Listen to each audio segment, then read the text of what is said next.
আজি আমি যি এই সমীক্ষা 2026-ৰ মেজিকেল প্ৰেডিকশ্যনৰ কাৰণে বাকচ ইতিমধ্যে তলাবন্ধ কৰিলোঁ আৰু সাতটা মানে সংবাদ মাধ্যমৰ যি বিষয়ববীয়া আছে তেওঁলোকে তলাবন্ধ কৰিলে আৰু সেই বাকচটোৰ ভিতৰত আমি দলিলখনত আমি পূৰ্বৰ দৰে এইবাৰো আমি অনুমান কৰি লিখি থৈছোঁ যে এইবাৰ কোনটো দলে কিমান আসন পোৱাৰ সম্ভাৱনা আছে আৰু আশা কৰিছোঁ 2014, 2019, 2021-ৰ দৰে এইবাৰো আমাৰ সমীক্ষা বা এইবাৰ আমাৰ মেজিকেল প্ৰেডিকশ্যন এইবাৰো 100% শুদ্ধ হ'ব। যদিও এইবাৰ বহুখিনি প্ৰত্যাহ্বান আছে, সমষ্টি পুনৰ নিৰ্ধাৰণ কৰাৰ কাৰণে আমাৰ বহুখিনি প্ৰত্যাহ্বান হৈ গৈছিলে। আমাৰ কোনো ধৰণৰ ৰেফাৰেঞ্চ নাই, সকলোবোৰ ভোটিং পেটাৰ্ণ সলনি হৈ গৈছিলে আৰু এটা পৰ্যায়ত ভোটগ্ৰহণ হোৱাটো সেইটো আমি পৰিকল্পনা কৰাই নাছিলোঁ। এটা পৰ্যায়ত ভোটগ্ৰহণ হোৱাৰ লগে লগে আমাৰ কাৰণে গোটেই বস্তুটো আৰু বেছি কঠিন হৈ পৰিছিলে। তথাপিও আমি প্ৰত্যেকটো সমষ্টিত, প্ৰত্যেকটো ঠাইত প্ৰত্যেকজন ব্যক্তিৰ লগত গৈ পিনে আমি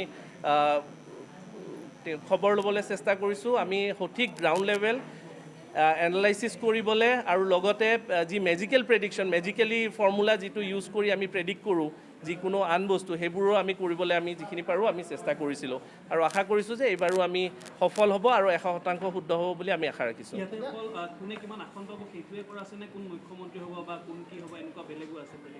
মই কেৱল দলে কেইখন, কোনটো দলে কেইখন আসন পাব সেনেকুৱাকৈ লিখা আছে, কাৰণ মুখ্যমন্ত্ৰীটো যিহেতুকে যেতিয়া চৰকাৰ গঠন হ'ব আৰু চৰকাৰ গঠন হোৱাৰ পিছত কাক প্ৰক্ষেপ কৰে সেইটো তেওঁলোকৰ এটা ভিতৰৰ কথা, সেইটো এটা দলৰ কথা, ব্যক্তিগত ডিচিশ্যন, দলৰ ডিচিশ্যন যিহেতুকে, সেইকাৰণে তাতে সেইটো মেনশ্যন কৰা নাই।